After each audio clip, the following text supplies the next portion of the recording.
Guys, welcome to Diwata Resorts Katawaw Edition. Diyos ko, ito lang pala yung kalaban ko na naghamon pa ng katawaw sa akin. Wala namang sinabi yung katawan niya.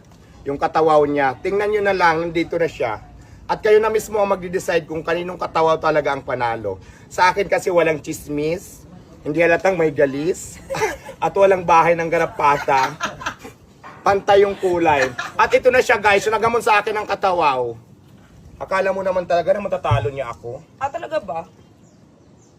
Di ba kitang-kita nyo naman kung kaninong katawaw ang nakakaangat? Di ba?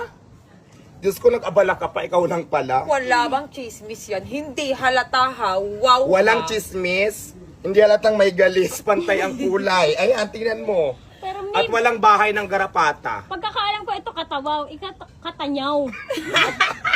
Katawaw yun sa akin, sa kanya katawan lang. Ako talaga yung katawaw, hindi ako papayag. Wow ha. Kaya ako ang mananalo dito. I-comment nyo talang guys kung sino ang panalo dito sa katawaw namin, di ba? Eh bakit ang nakikita ko, B? Dito ang ano niya, ang bukol niya, ang bundok niya nasa dibdib. Bakit sa'yo nasa baba ang bukol? Ano yan? Hindi yan bukol. Santol yan. Oo. Lamig yan, lamig. Hindi. Kat mamangga na kasi ngayon dito, kaya may mangga ako dyan nilagay. Kala ko may lamig Aura. ka. Ayan ang tunay na katawaw. Di ba? Walang chismis. Walang chismis, walang galis, flawless. Ako ang panalo rito, hindi ikaw. Ako ang talaga tunay ba? na katawa. Huwag ka na maghamon, nag-abala ka pa rito. Talaga ba? Eh, hawiin mo nga yung buhok mong gano'n. Di ba? Oh. Hawak ko ang bita.